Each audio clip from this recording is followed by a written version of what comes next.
আমরা কামলা মানুষ কামলা দেই খাই। আজকে বাপু দুজনে কামে আইছি, কেতো যাওয়ার আগে একটু টিকটক করে লই।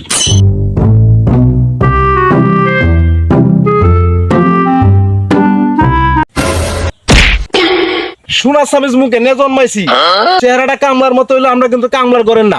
এমন 20-40 খানি জমি সবসময় পড়া রাখি, যাতে করে গরিব মানুষ গরু বাছুর পালতে কষ্ট না হয়। যে টাকাতে কেয়ার বন কিনবো, এই টাকাতে বাড়িতে সুনু মুনু নিয়ে যাবো, বাবিরা অনেক খুশি হইব। আমরা বড় লোক বাবার আদর্শ সন্তান, সবসময় এসির ভিতরে থাকি। আমাদের পূর্বপুরুষরা পাকনা কমলার মতো সুন্দর ছিল, আমার বাবা বুঝতে পারে নাই আমার আম্মার মেকআপ পরা ছিল, এই কারণে কালার একটু মারি গাইছি। তো গায়েস, আমি আপনাদের কাছ থেকে বিদায় নিচ্ছি। কিরে বাবা, তুই এনাকারে টিকটক করতেছ? আমরা তো গৃহস্থের ওরা কামে আইছি। আব্বা আব্বা, তুমি মোবাইলের ভিতরে বাইরে যাও, বাইরে যাও। আল্লাহ রে, আল্লাহ জানে মোবাইলের ভিতরে সব আব্বার কথাবার্তা উঠতে হচ্ছে নাকি। কিরে বাবা, তুই কি করছ এগুলা? আমি তো কিছুই বুঝতেছি না। আব্বা, আমি যে তোমার মতো ফকিনি ঘরে জন্ম নিছি, এইটা তো সারা বিশ্বের মানুষ জানে না। তাই টিকটকে কইছি আমাদের পূর্বপুরুষরা ছিল রাজা, আর আব্বাই খাইতো গাজা। কি কস বাবা? আমি গাঁজা খাই মুখে? গাজা না খাইলে রাজা হইবা কিবা?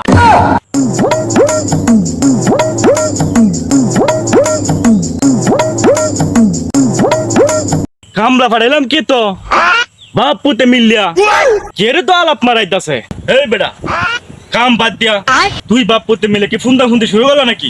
দুরু ফুন্দা ফুন্দি আমি করি না, আব্বাই করে। না গৃহস্থ ভাই, আমার ছেলে তো টিকটকে আপনাকে ভাইরাস করে দিছে।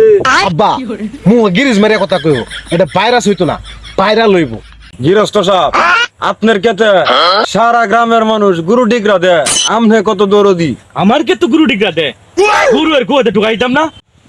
না গৃহস্থ সাহেব, আমার ছেলে কইলো আর কি যে আপনি নাকি প্রতি বছরে কুরবানি ঈদে হাজার হাজার টাকা লিল্লা ফেতরা দেন। এই বেদব, আমি ফেতালির টাকা দেই, এই কথা মোবাইলে সারা দেশের মানুষ তুই জানাই দিলি।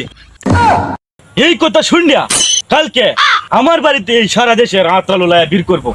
আমি হলো 17 তালি জামা পরে ঘুরি রাস্তা দিয়ে, আমারই তো কত মানুষ ভিক্ষা দেয়। আমি দিব এই দেশের লিল্লা ফেতরা। শালা হারাম জাদা, মুকুটটা করি, মুকুটটা কই, মুকুটটা করি। আব্বা, লোক তো সুবিধা না, লো বাগি।